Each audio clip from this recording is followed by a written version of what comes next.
Hey, you're listening to Ty Bollinger of CancerTruth.net. You're also listening to Justin and Kate with Extreme Health Radio. These guys are great. Enjoy listening to them. I always do. Welcome to Extreme Health Radio. Extreme Health Radio. Where natural solutions to almost every health condition are out there. Join us on our journey to find them. Now here are your hosts, Broadcasting from sunny Southern California around the world, Justin and Kate Stellman. Oh, and yes, their little 10-pound wiener dog, Maggie Brown Longbottom. All right, thanks everybody for joining us here on another edition of Extreme Health Radio. I hope you're having a good day, whatever you're up to, whatever you're doing today. I hope life is treating you well and life is good. My name is Justin, and this is my wife, Kate. And our wiener dog, Maggie, is right on the floor. She's excited about the interview. In the studio, so thanks for joining us. We're broadcasting worldwide from Southern California around the world, and last time I checked, we were in over 100 countries. Wow. Which is pretty amazing. Yeah. So it's really a blessing to be able to do this show for all of you, and hopefully you're getting some good nuggets of truth out of it. And so thank you again for joining us. We do shows 4 days a week on Monday, Wednesday, Thursday. I keep forgetting that. What is it? Monday, Wednesday, Thursday. That's right. Monday, Wednesday, Thursday, and Sunday. So it's really an honor to be here. And if you want to follow us on Facebook, feel free to do that. We'd love to have you join our community, extremehealthradio.com/Facebook. And that would be a great way to follow us and keep up to date with our shows. And I want to thank Mike Adams of naturalnewsradio.com for having us on his network. Thank you, Mike, for that. And let's see, just for reference, this is Monday, June 3rd, 2013 already. Golly, where does it go? Time just flying by, doesn't it? It's just Christmas. It's just Christmas. Well, Here actually, we're halfway. 6 months ago. Gee. Yeah, I know. This is episode number 108. So if you would like to take notes, actually, you don't have to take notes. Just go to extremehealthradio.com/108 and you'll find the transcription, show notes, and anything that the doctor mentions on this show. So feel free to do that. And we've got a couple good ways for you to interact with us if you'd like. You can always email us, Justin at extremehealthradio.com, or Kate, Kate, at extremehealthradio.com. And you can also go to extremehealthradio.com/voicemail if you'd like to record a voicemail right from your computer so that we can play to our guest. That's a great way to send a message in and we can play it to our guest and he can answer it. Or if you would like to follow us on Skype, feel free to do that. Our Skype ID is Extreme Health Radio. And then the number you can call is 949-505-9585. So feel free to do that. And I want to let you know that you can also support our show if you would like on Amazon. I know everyone makes purchases on Amazon. And if you could remember to go through our link, which is extremehealthradio.com/Amazon, that would be a great way to support us. You could buy anything you want, not health related. Anything you want. A chair? A chair. I like it. A wiener dog. Buy a wiener dog. I hope they're not selling wiener dogs on Amazon. So that's, if you could remember to do that, extremehealthradio.com/Amazon, we'll get a little commission and all of that. So I want to let you know we've got some great guests coming up too. Our next guest is going to be Alex Lloyd from the Healing Codes. Right. That's going to be nice. Mm-hmm. And he talks about energetic medicine and the role of emotions and how they play a role in our healing. And all that whole world is fascinating to me. It's kind of on par with energy medicine. Right, absolutely. You know? So it's interesting stuff. And then after that, we have Nell Stevenson from Paleoista.com. Paleoista. So that's going to be a fun show. She's also into the paleo diet, and she's got a website called Paleoista.com as well as a cookbook. So that should be a fun show. And today we've got Dr. Loren Cordain. It's going to be a really, really interesting show, I believe. And he's kind of known out there as the world's foremost authority in the evolutionary basis of diet and disease. And I was joking with Kate last night that Dr. Cordain, he invented the paleo diet. He invented it. It didn't exist before. No, but he was really kind of the grandfather of this whole movement and helped bring it to light in the late 90s, I believe it was. And he's been on all kinds of things. He's been on the Doctors. I think he's been on the Doctors, and he's been all over the news, and he's been on Dateline NBC and the Wall Street Journal, New York Times, and he's pretty much well known as the world's leading expert and authority on the paleo diet. So it's an honor to have him on. So thank you, Dr. Cordain, for spending some time with us. Oh, Justin, thank you, and Kay, it's my pleasure to be here. Oh, thank you. Excellent. Yeah, you were you on the Doctors, or am I mixing that up with another health show? I was on Dr. Oz a couple weeks ago, and I've been on, some other shows as well. That's right, Dr. Oz. And how were you received on that show? I watched a few minutes of that. How were you received on that show? It's difficult to say because you're kind of on one side of the camera and people are on the other side. But I think for the most part it went really well. And my co-author of my cookbook, Nell Stevenson, was actually on with me. So I think it's... Dr. Oz show is kind of a woman's show primarily in the afternoon, and so I think that Nell appealed to the women in the audience because I think there's kind of some ideas that paleo is for men only, and so that really isn't true. I've heard over the years that women actually need meat more than men. Is that have you run into that, or have you looked into that? Well, women have their monthly period. They lose blood and they lose iron, and so meat is a real good source of readily absorbable iron. So both men and women, I think it's healthy for men, women, and children. Yeah, and she had some really good ideas for plating up food and some good lunch and dinner and breakfast kind of ideas on that show, I remember. Yeah, Nell is really good with the practical parts of it. She's a world-class senior-level athlete herself, and she's been practicing it for years, and she's got a consulting business. And so I think Nell is, very good with the practical parts of this, and my forte is kind of the science behind it, so it works well. And I'm not sure if I mentioned this at the beginning, but we need to mention your website, thepaleodiet.com. And his books, Dr. Cordain's books, are The Paleo Diet, The Paleo Answer, The Paleo Diet Cookbook, The Dietary Cure for Acne, and The Paleo Diet for Athletes. And he's also got a Facebook account. So if you want to follow him on there, he's got lots of interesting posts on Facebook. And so doesn't sound like he's been busy or anything. No. And on top of that, you are the professor of health at the University of Colorado, right? I'm at Colorado State University, and I'm in the Department of Health and Exercise Science. Been there for 32 years. Wow. And I've been involved in kind of researching this whole notion of the paleo diet for about 25 years. Wow. Did you come up with this idea? Did it just kind of come into fruition in your mind? I really didn't. I can't take credit for this. I think... literally hundreds or thousands of people have been involved over the years. I was fortunate enough to have been kind of at, ground zero when it really started to take off. But my mentor, Boyd Eaton, was the guy that really got me interested in it. And he published a paper in 1985 in the New England Journal of Medicine called Paleolithic Nutrition. And so I read that paper 2 years later in 1987, and I thought it was just about the most eloquent idea I'd ever heard about, what people should be eating. And it just made a lot of sense. So it was really, I think Boyd's paper, he certainly wasn't the first, but it was the paper that really brought this notion of evolution and natural selection to nutrition and diet. So did you say that was 1987 or 97?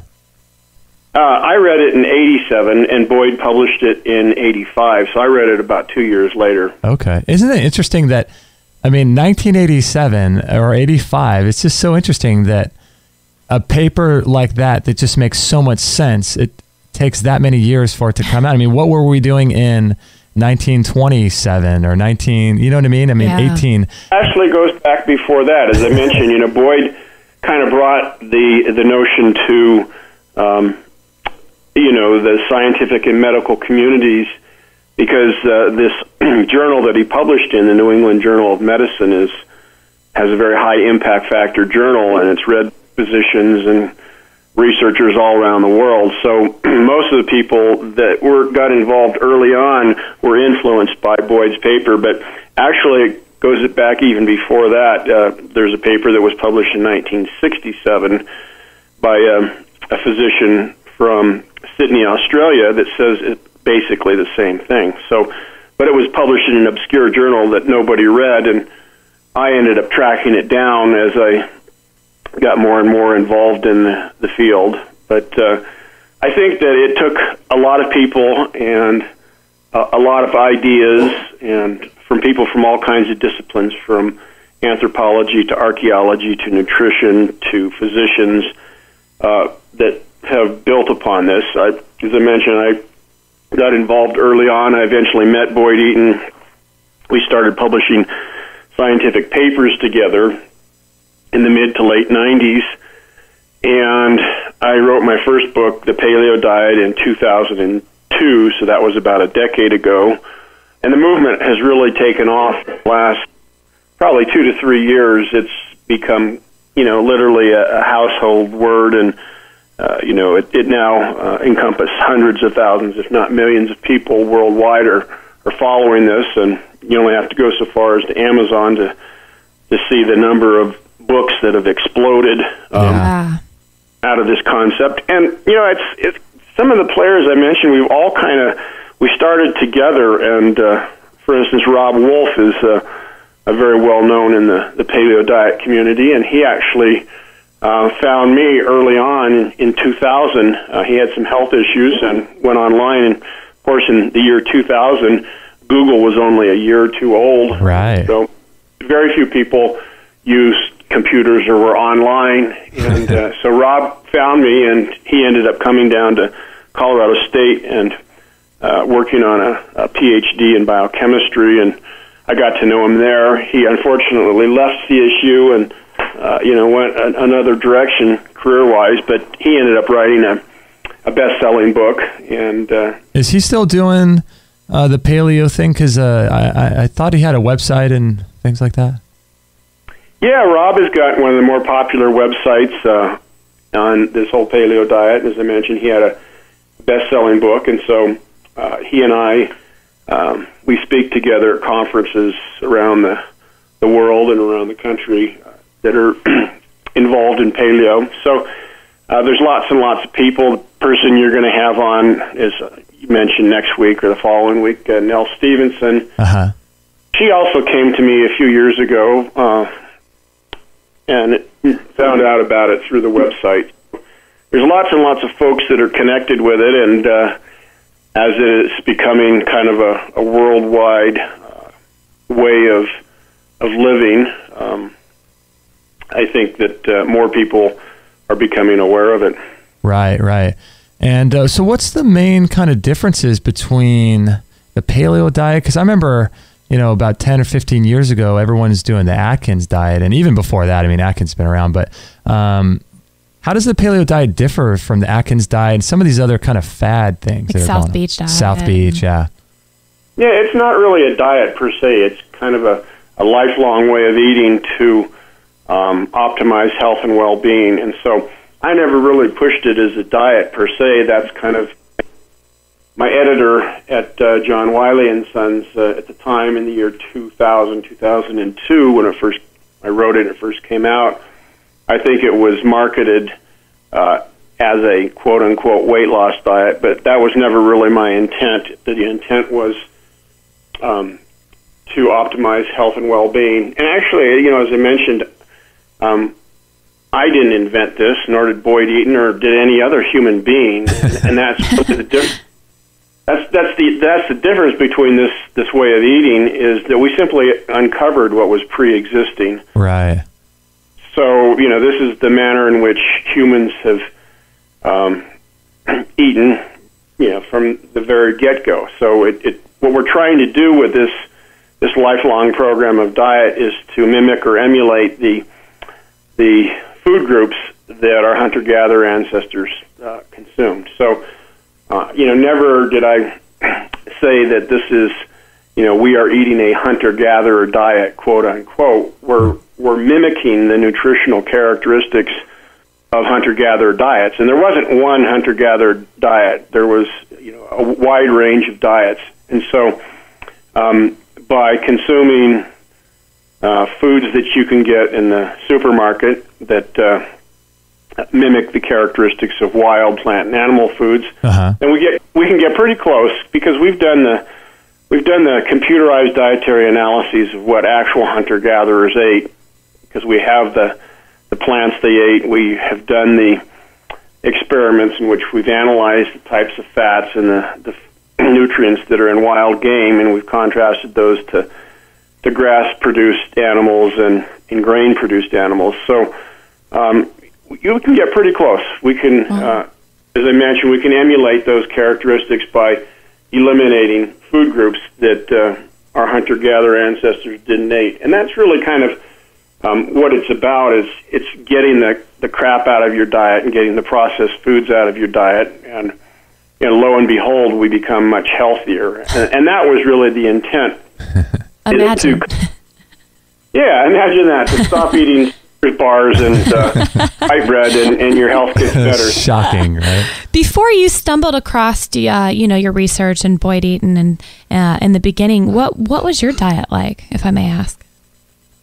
Well, I'm 62 years old, so I kind of grew up in Southern California in the 50s and early 60s, and very few people paid much attention to diet in the 50s. As a matter of fact, I remember the first time I heard the word junk food, I thought, wow, what a funny term. That was in the early 1970s, because there wasn't junk food, there was just food. Right. People really didn't, give it much thought whatsoever. And then kind of growing up in the 60s and, the hippies and the counterculture and so forth, that, we all grew up during that era, is that the healthiest way to eat was thought to be kind of vegan, vegetarian, plant-based with very little meat and, lots of whole grains and beans and rice and so forth.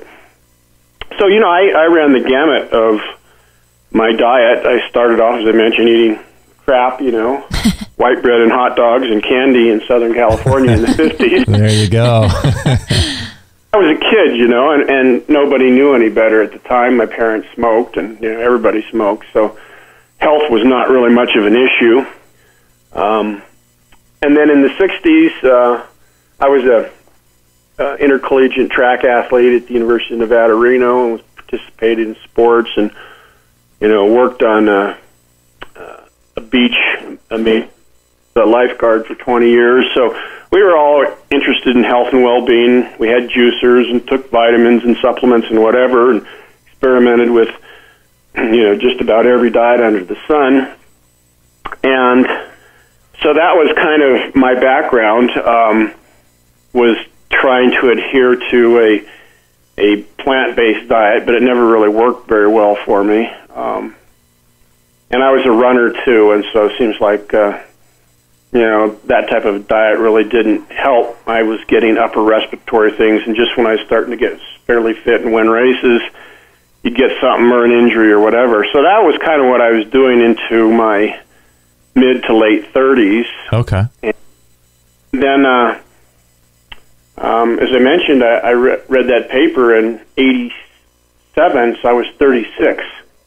And it took about 2 years to really have it come down. I think it was about 1990, 89 or 90 when I really started to go after eating paleo, and my wife and I have been doing it pretty much ever since. So we were some of the first people on the planet to eat in this manner. And people really have great success eating paleo. A lot of their skin problems. I know you've written a couple books on acne, and yeah. A lot of skin problems go away, and digestive issues seem to go away as well, right? Yeah, I kind of lead two lives. I'm a research scientist at a Division I university, and so the bread and butter of what I have to do on a daily basis is to write scientific papers, apply for grants, and publish the scientific papers. And then the popular aspect of this is, these popular books that I've written are, they're pretty much kind of, I don't want to say dumbed down, but you can't use the $20 words in, right. In popular literature and, popular books. So that information is available at my website for my scientific papers that have the background, that understand biology and medicine, couldn't get into the science. And so I think that's really one of the differences that between me and many other popular writers about diet and health is that what I write about in the popular literature has to be accepted in the scientific community through the peer review process. And so when I say that diet and acne are related, we actually were the first scientific group starting in, we published a paper in the Archives of Dermatology in 2002. Wow. Showing that indeed diet and acne, or diet was one of the major environmental triggers for acne. And then we went on to show the underlying physiological mechanisms and the biochemistry of it. And the proof of the pudding comes from what we call randomized controlled trials, in which we actually take and put people with acne on these diets, and we monitor their acne symptoms, and then we go in and we monitor physiologic markers that we think underlie diet and acne. So the bottom line is, for most of your listeners out there, is the paleo diet is what we call a low glycemic load diet, because we're not eating sugar, we're not eating refined carbohydrates.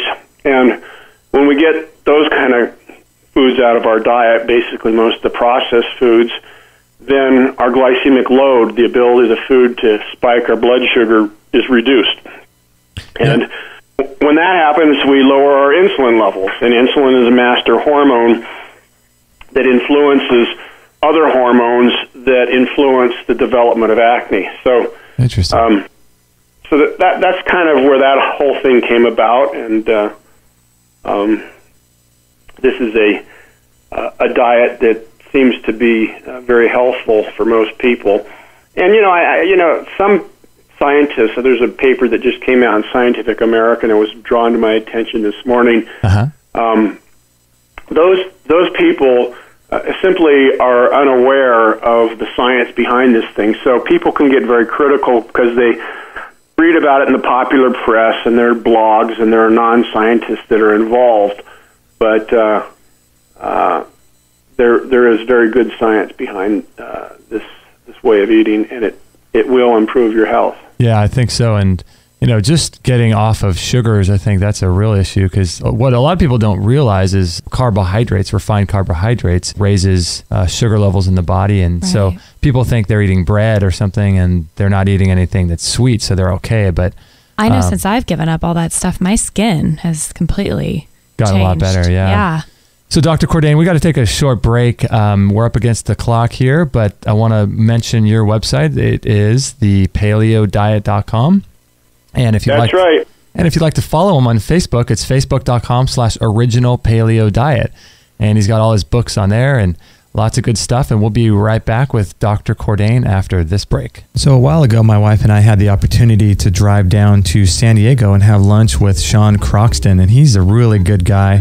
I really support his work. And he's the creator of something called the Real Food Summit. It's really a cool product. And if you're interested in this, you can check it out at extremehealthradio.com/realfood. That's all one word, real food. Or you could visit our store and check it out in there. But right now it costs $99, and it's got about 27 videos and 27 audio presentations, over 20 hours of content, and it's got 300 pages of transcripts. Comes with a bunch of bonuses, like a year subscription to Organic Gardening Magazine and ebooks about superfoods, and a 2-week subscription to the Nourish Kitchen Meals Plan with tons of great recipes. And he talks about things like how meat may or may not cause heart disease, and there's lots of great research being done on that. Infertility issues, cholesterol, and whether or not the cholesterol issue is really a big factor, and whether or not there's mercury in fish. I think you'll be surprised at the answer. the dangers of GMO foods, the dangers of eating food that's not organic, raw milk, and the healing powers of bone broths. He interviews guys like Ramil Nagel, who's been on our show, talking about our tooth and oral health, and infertility issues with Danielle Baker, superfoods with Yuri Elkeem. He interviews Joel Salatin, the founder of Polyface Farms, and Jeffrey Smith, who's the author of Seeds of Deception. It's really a cool program, and if you're interested in it, you can check it out at extremehealthradio.com/realfood. And I think you'll really like it. And if you do, let me know, and I'd love to hear from you. So again, check it out, extremehealthradio.com/realfood, or you can check it out in our store as well. Thanks for listening, and let's get back to this interview. 100% listener supported. Extreme Health Radio. Opening minds and transforming lives worldwide. Join the show now on Skype at Extreme Health Radio or call 949-505-9585. Hello. That's 949-505-9585.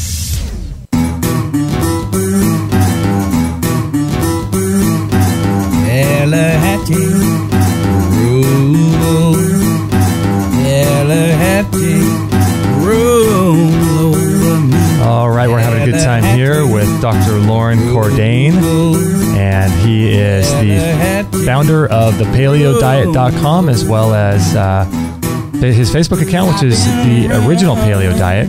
So make sure to follow him on there. He's got lots of great stuff coming out of his website and his Facebook account. And I think, Kate, during the break, you were wanting to ask him a question? Yeah, Dr. Cordain, I'm just curious, can you shed a little light on why exactly grains and processed carbohydrates, sugars and carbs, rice, things of that nature are so damaging to our health and our gut specifically? What is actually going on when we're eating these foods that's so detrimental? Well, you kind of threw in a whole bunch of foods there, Kate. Yeah, I actually did. So that I would probably separate, but let me just put it this way. We published a paper in the American Journal of Clinical Nutrition way back in 2002, and we analyzed the diets of Westerners, people that live in the United States that basically just eat the standard American diet. And what we were able to show is that 70% of the calories come from four foods. They come from refined grains, cereals, dairy, and refined vegetable oil. So think about that. Get yourself a bottle of vegetable oil, put it on your desk in front of you. Get yourself a bag of sugar, put it next to the vegetable oil. Get yourself a bag of white flour, and then get yourself a glass of milk. And so 70% of the calories in the typical U.S. diet come from those four food groups. Now, you can call it whatever you want. You can call it a donut. You can call it pizza. You can call it a cookie. You can call it a crispy or whatever you want to call it, but that's what processed foods are made of, and you throw in a little bit of salt and, maybe some food coloring or whatever. And so that makes for a very awful diet, and it changes 7 major nutritional characteristics that seem to be involved in most of the chronic diseases that impact us. So to start with is that those foods are not very nutritionally dense. Sugar doesn't have any vitamins or minerals in it. White flour and processed grains are stripped of vitamins and minerals as well. Vegetable oils have they've got vitamin A, D, E, and K sometimes, but not always. And other than that, they don't have anything either. So when you put those foods into your diet, you immediately reduce the trace nutrient density. You reduce the vitamins and minerals. Okay. And the idea here with the paleo diet is to get those processed foods, those four foods, out of your diet and replace them with nutrient-dense fruits, vegetables, meats, fish, poultry, and so forth. So that's the major idea. And when you do that, as I mentioned, there's 7 or 8 nutritional characteristics that seem to improve dramatically. We talked about the glycemic load, the ability of foods to raise our blood sugar and our insulin. So when you get refined carbs out of your diet and you replace them with carbs from fruits and vegetables, then it lowers the glycemic load. It lowers those spikes in insulin and glucose. And there are a variety of other hormones that are involved, IGF binding proteins, IGF-1, steroid hormones, blah, blah, blah. So that's another factor. This is a hard concept for some people to be able to cut all that stuff out. I know for me in my journey, it was pretty progressive. But once you get there, you don't really miss that stuff. At least I don't. But I could see how people are so addicted to the stuff they've been eating. It's very addicting, isn't it? Yeah, I think so. I think there's actually, a behavioral factor as well as a physiologic addiction to some of these foods. And, it's rough at first if you've been eating processed foods your entire life to try to reduce them or eliminate them. But I think people feel so much better that they really don't want to go back because they feel so awful when they, continue doing that. So... Absolutely. So what are some of the, speaking of foods and these types of, calories that you're talking about, what are the most inflammatory foods that you know about that people eat on a daily basis, do you think? Well, I guess we have to talk about what inflammation actually means and where does it come from. So we all know that, if you get a splinter in your thumb or your wherever, it becomes red and hot and inflamed. And that inflammatory process is actually a good thing because then it helps to get rid of the bacteria. Gets rid of the elements that are causing problems. Okay. But when you have chronic low-level inflammation throughout your life, then chronic low-level inflammation tends to promote heart disease, cancer, autoimmunity, and most of the diseases that afflict about 70 to 75% of the U.S. population, including type 2 diabetes and even obesity, tends to promote inflammation and promote these other diseases. So that's interesting that being obese is really an inflammatory kind of condition. It actually is. It's kind of a chicken or an egg thing, Does what comes first? Inflammation? Does inflammation produce obesity, or does obesity produce inflammation? So, right. Regardless, is that they're intimately tied, and that diet is certainly a promoter of both obesity, and it can be a promoter of inflammation. One of the interesting concepts that scientists have come up with recently is, where does this chronic low-level inflammation that seems to impact all of us come from? And if we look at the largest interface that we have between ourselves and our environment, it's our gut. And so our gut, and when I say gut, intestines, small intestines, stomach, and whatever, there's a huge surface area, and it's about equivalent to the size of 2 football fields because we have these little folds in our intestines called villi, and they tend to increase the surface area and help us to absorb nutrients.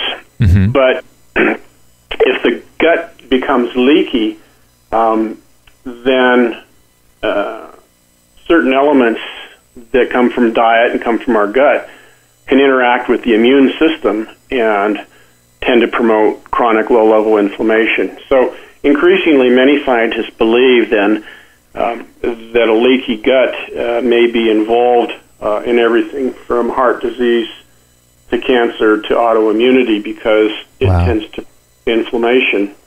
And so some of the common foods that tend to increase a leaky gut are wheat. Everybody's wheat, right? Oh, we love so it. if you think you're being healthy, instead of eating white flour, you go out and you eat whole wheat. But both white flour and whole wheat contain at least 2 or 3 compounds that can promote intestinal permeability or quote-unquote a leaky gut. Now, just so I'm clear, is leaky gut the breakdown of the intestinal villi? Is that what's going on? No, there's actually 2 mechanisms by which the gut becomes leaky, and perhaps 3. And one is that normally in a healthy gut, we only absorb small molecules. And so large molecules like proteins and peptides, and these are fragments of proteins, they don't get through the gut. So if they don't get through the gut, then they can't interact with the immune system. So there's two ways in which these proteins or peptides and virtually any other large molecule can get past the gut, is through between cells. So there are cells that line the small intestine. These are called epithelial cells, and they're bound together with structures called tight junctions. And so if the tight junctions then kind of loosen up, as it were, then larger protein molecules can get past the gut barrier as peptides, which are fragments of protein. See, and we don't normally absorb proteins. We only absorb amino acids, which are the building blocks of proteins. So that's fine, and that doesn't cause a problem. But if intact proteins or large segments of amino acids, which are called peptides, if they get through, then they can stimulate the immune system and perhaps cause chronic low-level inflammation. There's another pathway, which is a pathway that involves these elements in the gut passing through the cells themselves, either through what are called receptors or receptor-mediated endocytosis. But you don't need to know the words. It just means you can between the cells or through the cells. And we have two types of bacteria in our gut. We have gram-negative and we have gram-positive bacteria. And the gram-negative bacteria are kind of nasty bacteria because in their cell walls they contain a compound called lipopolysaccharide, or LPS. And it's kind of like gasoline on a fire. And so if LPS gets past the gut barrier, it immediately promotes inflammation. It's hardwired. There's two types of, in our immune system, we have adaptive immunity and basically hardwired immunity or innate immunity. And so if LPS gets past the gut barrier, it's like turning on a light switch. Inflammation has to go up because LPS is a highly pro-inflammatory compound. And so the way in which cardiologists and physicians measure chronic low-level inflammation is through a compound produced in our liver called CRP, or C-reactive protein. And so that is a kind of a gross indicator of the background inflammation that we have. And so we know then that people that have elevations in their bloodstream of CRP or C-reactive protein, then it tends to put them at risk for cardiovascular disease. When you put people on the paleo diet and you knock these compounds out of your these foods out of your diet, those four foods I talked about, it tends to lower C-reactive protein and reduce the risk for heart disease and cancer. And it also seems to reduce most of the elements we know that tend to cause a leaky gut. So those soothsayers, like the fellow who was the author in the Scientific American who wrote the critical article about the paleo diet, he's completely misinformed, and he has no idea what he's talking about when he tries to put this down because he hasn't read the science behind it. And so that's really kind of a frustration for me. And those kind of arguments need to be played out in the scientific literature, which they will. But whoever wrote this clearly was a pseudoscientist, and I hope he hears me on this.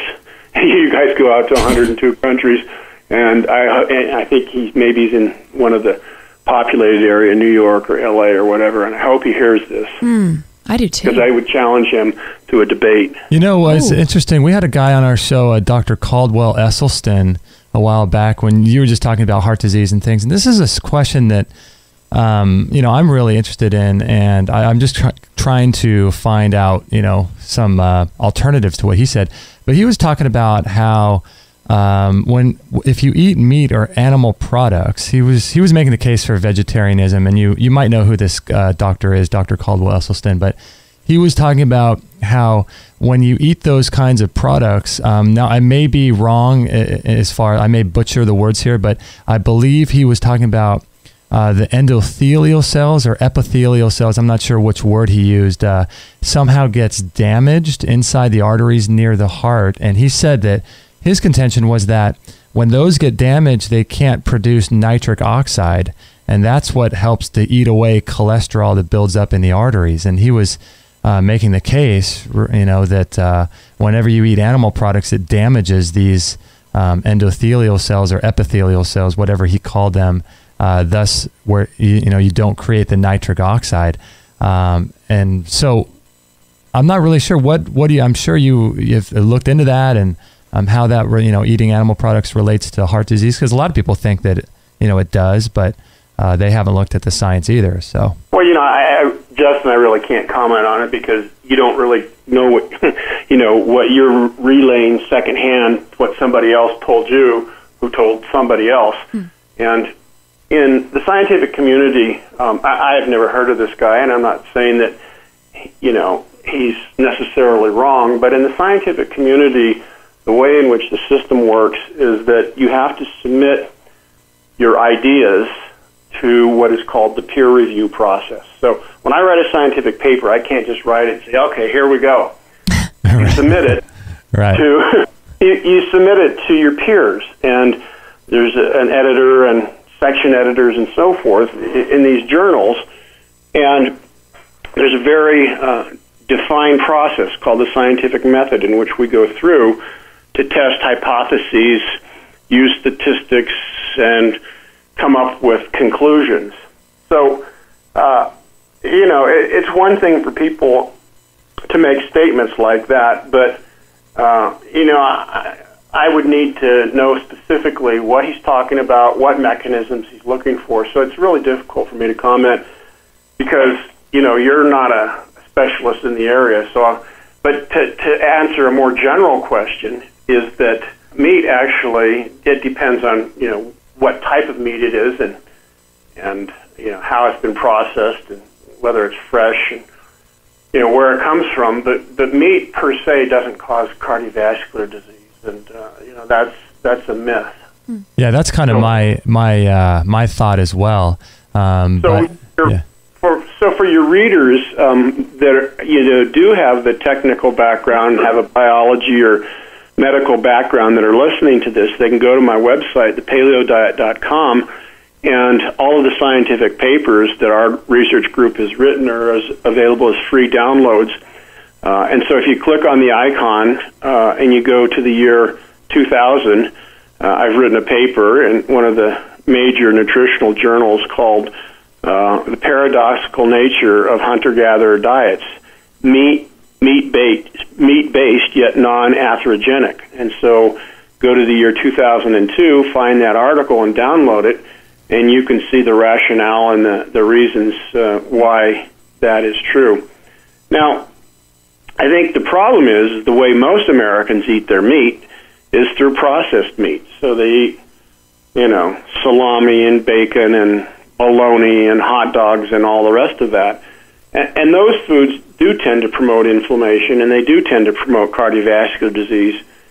But healthful meats that have nutritional characteristics that are similar to wild game don't. And so we've actually done those analyses. We've contrasted the nutrients in wild game, in grass-produced meats, and meats that have been produced in a feedlot. And so things go south the further we get from game meat. So for those people that can afford it, if you can go to your Whole Foods or, your markets that have more healthful meats, those are a much better alternative is to get grass-produced poultry and pork and beef. Right. Yeah, I love it. It's kind of like you were talking about. We're never going to be able to, live in that environment anymore with the toxins and stuff. But like you were saying, the best thing to do is try to mimic it as close as possible. And so that's kind of what you're talking about. And we got to take a short break again. We're with Dr. Loren Cordain, and his website is thepaleodiet.com. And make sure to follow him on Facebook and check out all of his books. He's got lots of great books. So we'll be right back after this short break. Rebounding is, in my mind, one of the best ways to detoxify your lymphatic system, and it's the only exercise on earth that will actually detoxify your lymphatic system. And your lymph system is responsible for storing toxins and chemicals and poisons that you're exposed to.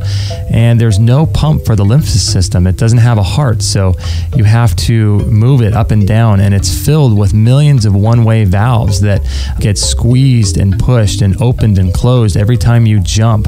And we feel like we found the best rebounder on the market today. It's the Rolls Royce of rebounding. It's called the Bellicon.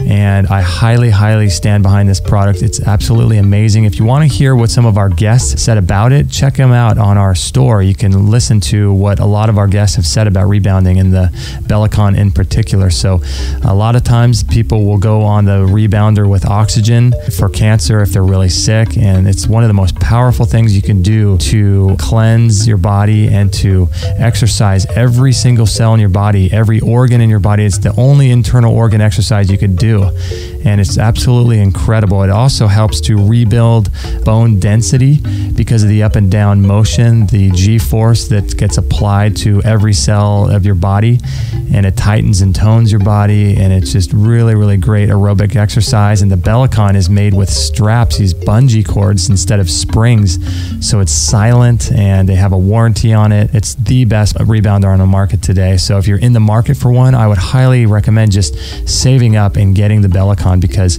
there's no other rebounder on the market that's better than this thing. I firmly believe that. So if you're interested in it, check it out at extremehealthradio.com/Bellicon. That's B as in boy, ELLICON. And you can learn more about it and watch the videos on that page too. So thanks for listening, and I hope you enjoy your rebounder, and we'll catch you on the next episode. All free shows, all the time, on Extreme Health Radio. Opening minds and transforming lives worldwide. Join our community today. Call using Skype at Extreme Health Radio or call 949-505-9585. That's 949-505-9585.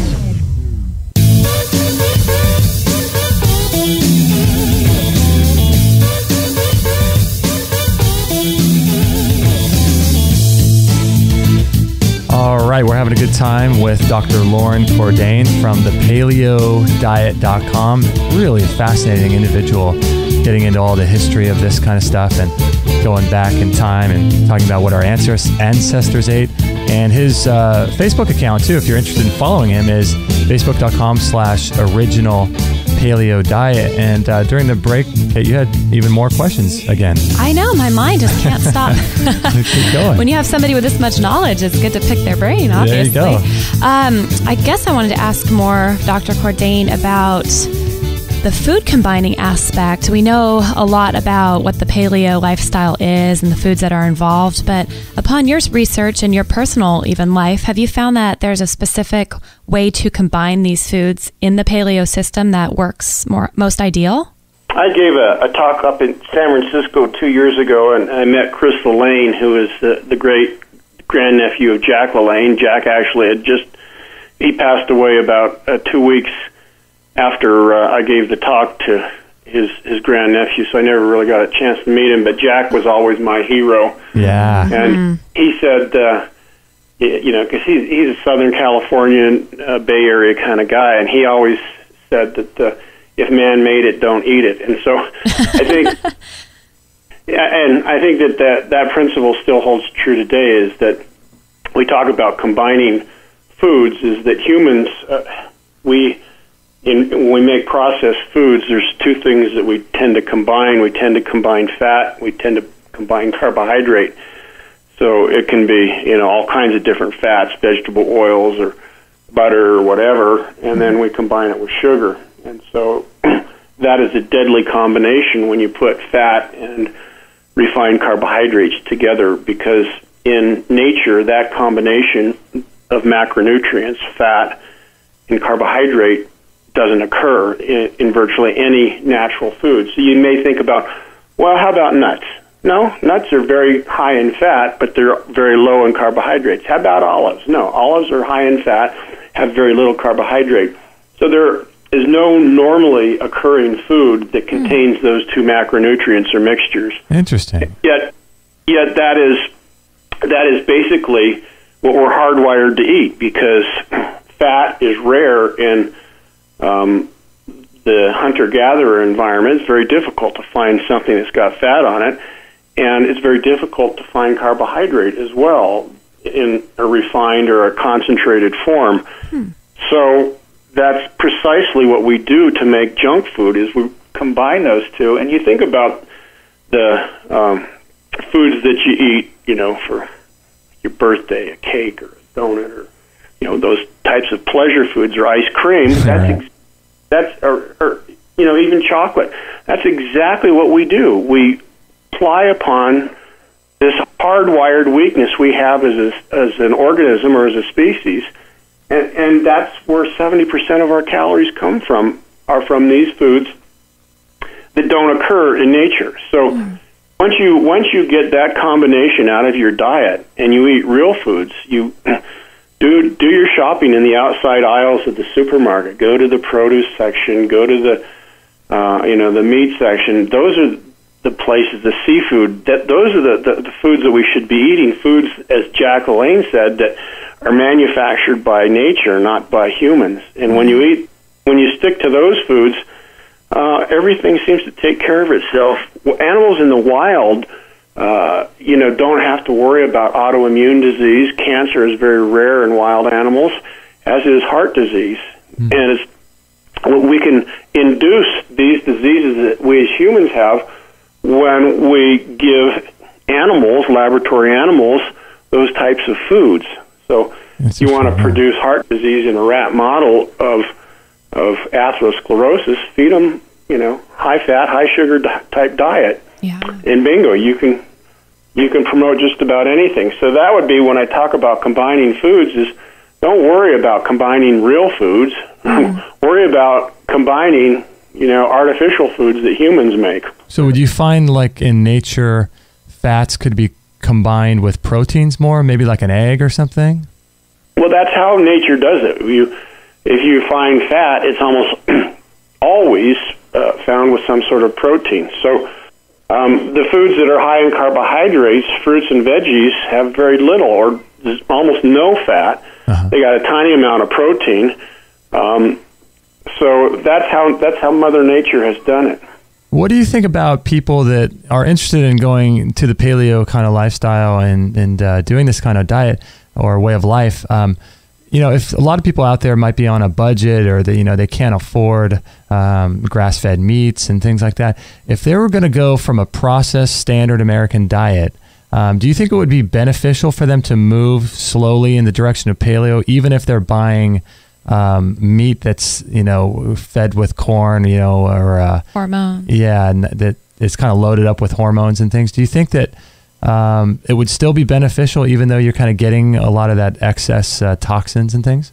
Absolutely. I think that there's various levels of this, and we're never going to completely be able to emulate or mimic precisely the foods, and that's an impossible task, and I've never said that that's what we should try to do. Right. The big deal that anybody can do, we've talked about this from the very beginning of your show. 70% of our calories come from 4 things: refined sugar, refined grains, vegetable oils, and dairy. And so when you take those out, you got to replace them with something. And if you replace them with meat that comes from a feedlot, it would be preferable to eat grass-fed beef, but you're going to do a lot of good for your body by replacing refined sugar with meat or with fish, even if it's not the healthiest that you can get. Because remember, we talked about one of the major nutritional characteristics that pervades the American diet is a high glycemic load. And so by eliminating refined carbohydrates and processed foods, you automatically lower your glycemic load. So, it's kind of a triage type situation, is that let's start and get the worst crap out of there first. Right. And then, gradually, let's... And, unfortunately, in the United States, it's kind of come down to the haves and the have-nots. And many people that live in the inner city that, are on food stamp programs or or simply don't have the knowledge or can't afford it, they eat what tastes good and what's cheap. And what is cheap are the foods that the government subsidizes. So the government subsidizes corn. And corn is in everything, from high fructose corn syrup to corn chips to cornstarch. Corn is used in everything in this country, and it's even used to fatten up our beef to make the crappy hamburgers that is sold. So, that's a totally misguided notion, but that we need to subsidize the production of corn. So I live here in Colorado, and what does that mean? That means a guy can go out and he could raise an acre of corn, and he loses $5 on that because it's cost ineffective for him to produce all of that corn and the fertilizer and everything else that he needs to do to make the acre of corn. But what he does is he walks into Uncle Sam's USDA office in a little local town out here, Greeley or wherever, east of town, and he plunks down this ticket, and it says, I lost this much money. The government says, fine, you get $20 extra for that acre because we want you to produce corn. Well, that's totally misguided. What we really need to do is, if we're going to subsidize food, let's subsidize healthy foods. Let's subsidize bananas and apples and oranges in the inner city and get kids to start eating those rather than corn chips and high fructose corn syrup and high fructose sweetened soda pop and that kind of nonsense. So that kind of grassroots movement can come down from the people themselves. We don't need to subsidize corn.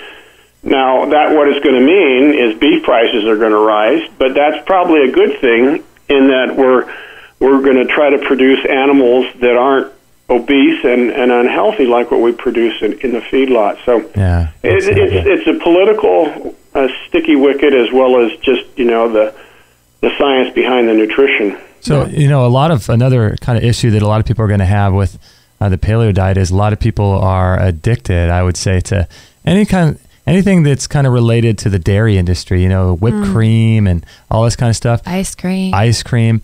If you were to move towards the paleo diet in a more healthy way, would you consider those things as being okay if they're maybe perhaps fermented or like a raw dairy that's fermented? But even then, it's still probably not that great, right?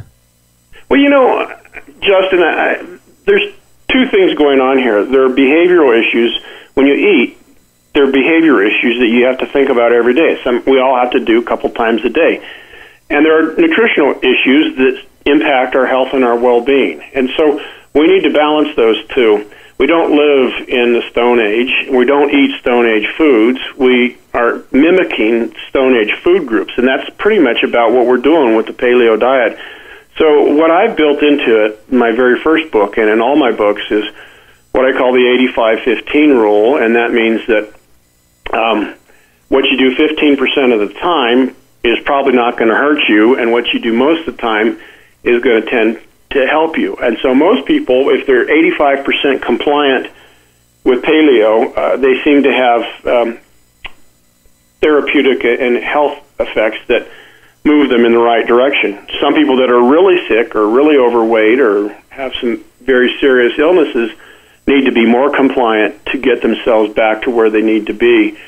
So there is room in, a contemporary quote. Paleo, I guess I'm partially responsible for that. A name, and maybe we should have chosen a better name. I don't know. I was thinking about genetic diet or whatever, but it fires up paleontologists because they're going, those guys don't know what they're talking about. Right. Fires up archaeologists, so.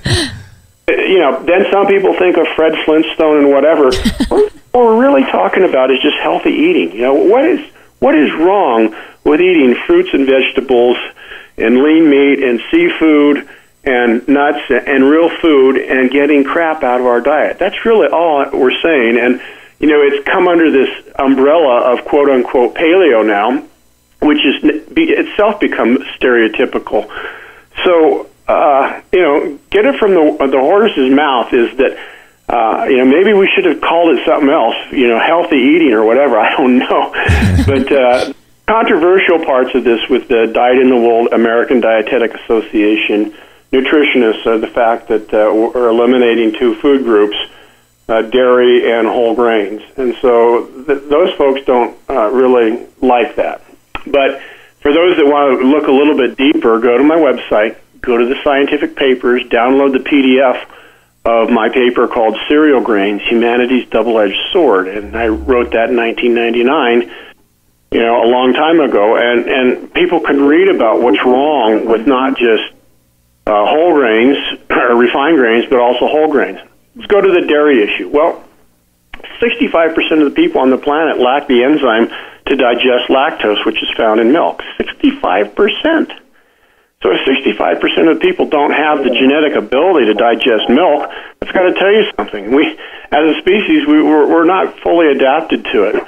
And you said, well, how about just a little bit? Well, sure, you can go out, and if you on a Friday night, and that's what you want to do, go out and have yourself, a scoop of your favorite ice cream.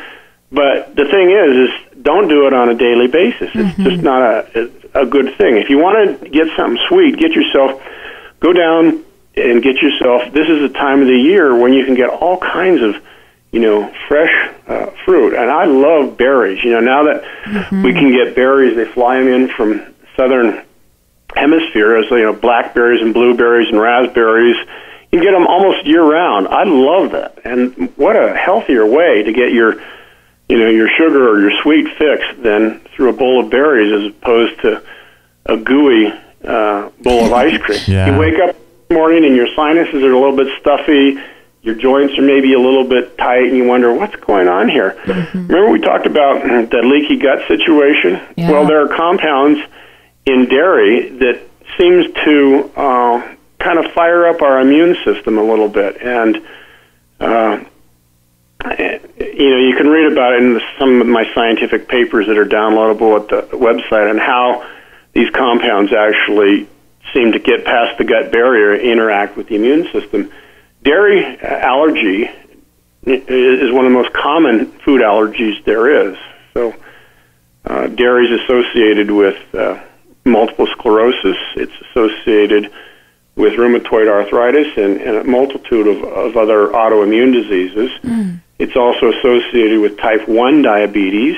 So, dairy doesn't come off looking squeaky clean. I think that, if you're like your generation is, you grew up with the milk mustache in the dairy industry trying to influence the way you think about milk. And so most people think about milk as something that is akin to mother and apple pie and Americana. It's, the healthiest thing going, but it's not. All kinds of health issues with milk, and when you think about it, what is milk? What is bovine milk? Well, it's filtered cow's blood, and what we find is that most of the hormones, most of the bioactive peptides that are found in cow's milk are also found, or in cow's blood are found in cow's milk. And the assumption was always that, well, listen, we've got enzymes in our gut that break down these hormones and these bioactive peptides, and they don't get past the gut barrier. Remember what we talked about at the beginning of this show, leaky gut? Yeah. Well, now we're finding out that, lo and behold, it looks like, so the hormone insulin. Well, there's a bovine hormone called insulin, too, that is found in cows. And so there is insulin. When you go down to the local supermarket and get yourself a glass of milk or ice cream, you're also ingesting cow insulin. And the notion always was that, well, our gut enzymes break down the insulin into peptides and amino acids, and they don't interact with the immune system. Nonsense. We now know there are, in the immune system, there are what are called B cells. There are gamma globulins that these are elements in the bloodstream that bind to these foreign proteins and produce antibodies against them. So we've got all kinds of antibodies to bovine proteins floating around in our bloodstream. Well, where did they come from? They came from the dairy products that we consumed. So when you eat meat is composed of two basic proteins, actin and myosin. there are at least 50 or 60 proteins or more that are found in milk. There's nothing like milk. It's an incredibly complex mixture of proteins, and it wasn't designed evolutionarily for adults. It was designed for growing mammals to get their immune system up to par from elements in their mother's blood. So that's what its evolutionary process was, and it makes absolutely zero sense. No mammal except for humans consume the milk of any other mammals for most of their lives. Once they're weaned, that's it. So yeah, it just doesn't seem to make sense. It starts to seem weird. Now we throw it on pizza. Yeah, we throw it on pizza and everything else. Yeah. But doctor, I know your time is limited. We have one final question. I want to be respectful of your time and not take too much of it. But we have a final question, and I'll just kind of paraphrase this. She asked about cooking and the carcinogens that she's heard about from cooking. This is a writer. Somebody wrote in. Yeah, someone wrote in a really long email, but I'm just kind of paraphrasing. And she was just curious about, if there's carcinogens that get produced by cooking, and what are some of the helpful versus least helpful ways of cooking your meats? Indeed, there are. Anytime you heat up fat, or protein, you're going to get byproducts that tend to promote cancer in animal models. And the question that comes up is, to what degree? It's kind of it's a phenomenon that's driven by the amount that you get in. So it's a concentration gradient driven phenomenon, meaning that the more you get, the greater your risk is. Guys that stand over Chinese stir-fry woks all day in Hong Kong or wherever, and they do that, they end up breathing in those compounds, and they have a greatly increased risk for cancer coming from these.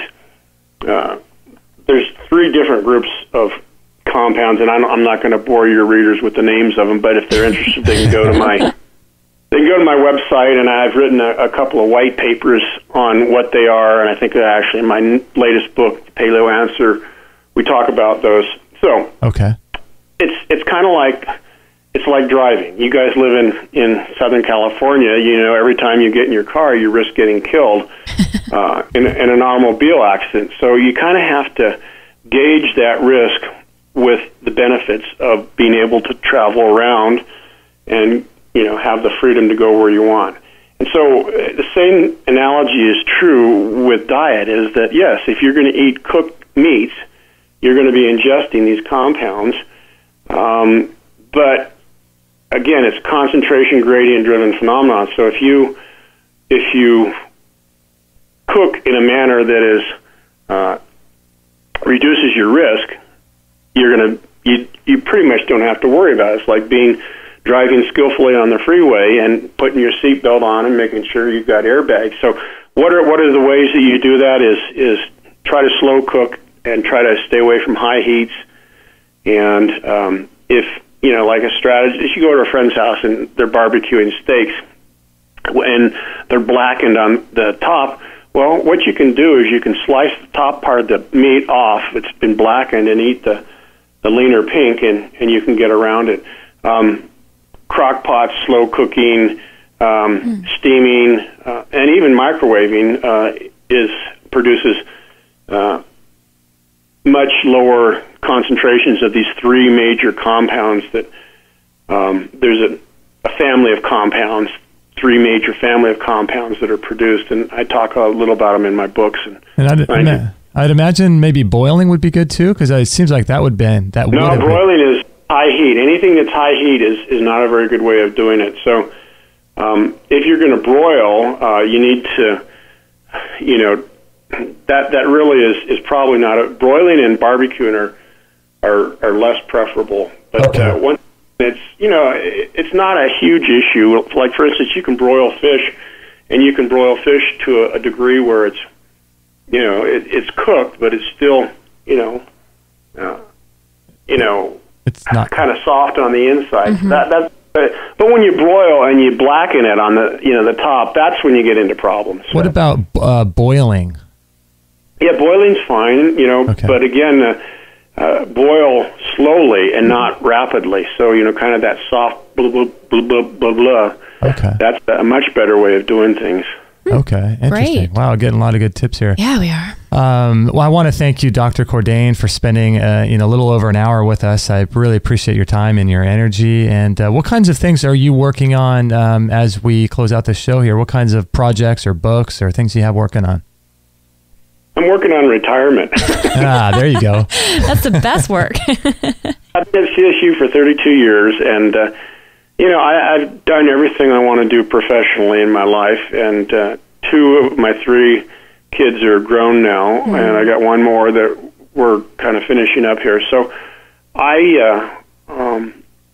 working on trying to find an answer to autoimmune disease. I'm working with a couple of graduate students. That's kind of as I approach the swan song of my career, that's what I've been interested in is how diet and autoimmune disease are interconnected.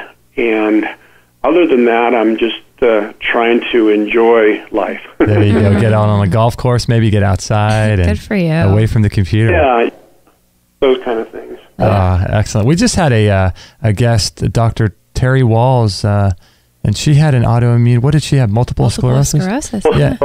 I know who she is. As a matter of fact, she read all my stuff, and that's kind of where she got the idea about a paleo diet and autoimmune disease. So, yeah. Wow. She's an MD that got herself just a remarkable story, who cured herself from MS with a paleo diet. We love it. Love it. Yeah. Love it. Well, thank you. Well, thank you, Doctor, for being on. I really, really appreciate it. Would you mind?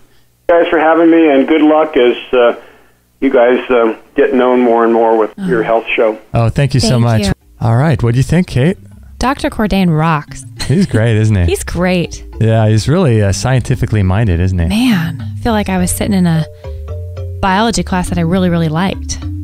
Why? My question is, why didn't we have that in school? Why don't we ever learn anything that's of fun use or school? fun? Yeah, of use. I know. Right. I know. It's a bummer. I feel like we just, looking back in high school and college life, all I felt like I did was just regurgitate what it was I was supposed to in order to pass. And I mean, just the little bit of light he shed on the leaky gut is more than I've gotten from all your time in school, right? Time in school, you know? What'd be interesting to do now is to sit in a high school health class and just see what they say. It'd be so interesting. I bet it would just be the 4 food group pyramid and all that kind of stuff. That would be right. But sometimes it's interesting when you talk to a guy like that or any of these shows that we produce, what you're really kind of needing or wanting to get is really just one kind of nugget of truth, and right. I thought it was really interesting the way he was talking about boiling food and the ways of cooking, as well as the people standing over the walks and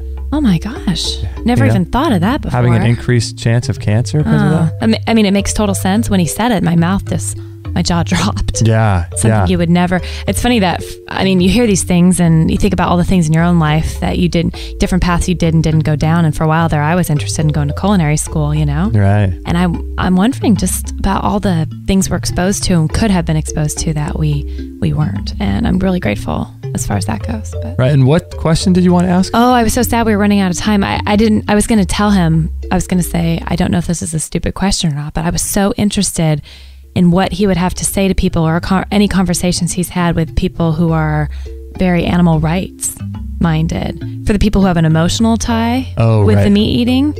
I know there's no changing someone's mind by telling them a bunch of scientific research. Right. But at the same time, I'm wondering if he's ever had any interesting conversations that kind of shed some light on if people were more open to that and could get beyond the emotional connection with the animal.